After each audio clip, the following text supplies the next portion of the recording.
Hello and welcome to the fifth video in our series, Retiring Soon-ish, 5 Do's and 1 Giant Don't. When I consider retirement holistically, I always ask 5 questions. What will you do? What will it cost? How will you pay?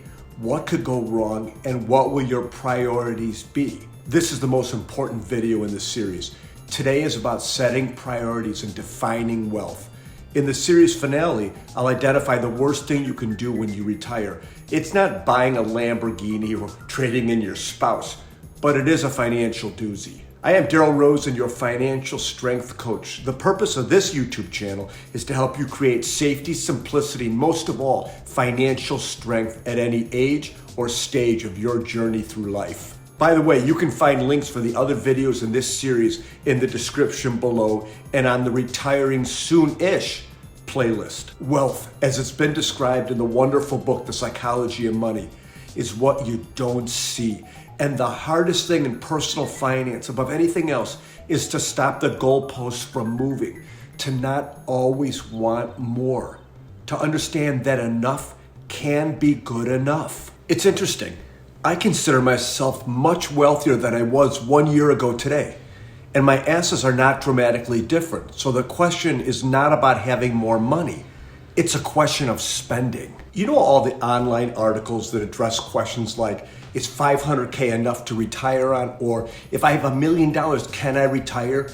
They are all bunk, because it doesn't matter how much you have, it's how much you spend. So why do I feel wealthier? Because we moved. We made a difficult decision to sell a house that we built and loved dearly and bought a townhome 1 town over. We loved our location, so close to the downtown area, and our driveway, the envy of all who saw it. For 25 years, we had lived in the same community where we were adored by most everybody. Okay, that's a joke.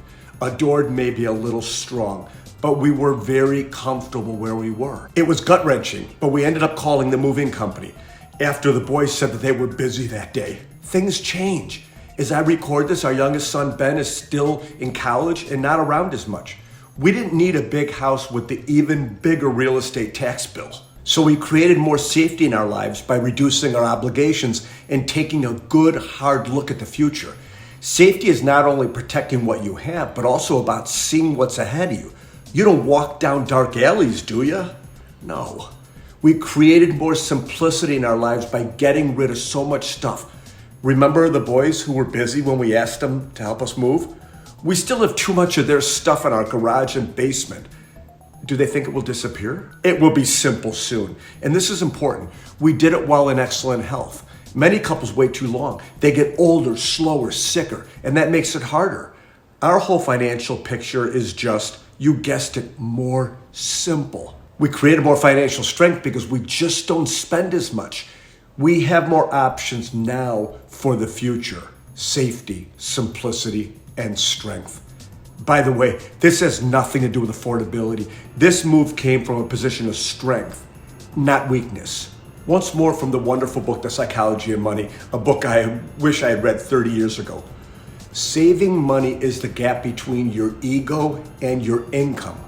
Wealth is what you don't see. When I read that, I was like, oh my God, it makes so much sense.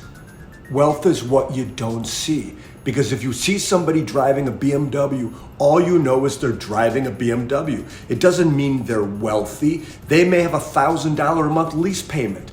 They might think getting that BMW was the dumbest financial move they have ever made in their entire life, and they're counting down the days until their lease ends.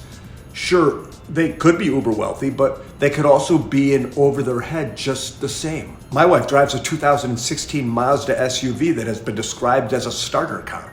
Is it because we're hurting? No. She's put 22,000 miles on it in 5 years. It's fine. So we just don't know about others. For us, wealth is suppressing what you could buy today in order to have more options in the future. It's the reason you save in the first place, to have options in the future, no matter how much you earn. You'll never build wealth unless you can put a lid on how much fun to have with your money right now. There's no reason to risk what you have and need for what you don't have and don't need. And the hardest financial skill is getting the goalposts to stop moving and to not feel the need for more. As you approach retirement, or if you're already there, you have to develop interests, you have to figure out your spending needs and how to cover them while considering what could go wrong. Those are the other subjects in this video series.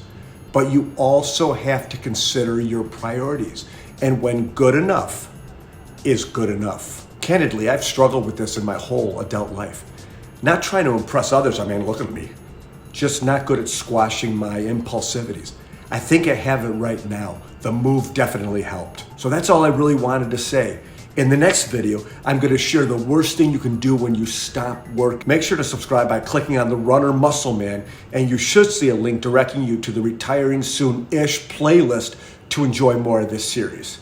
Thank you for watching.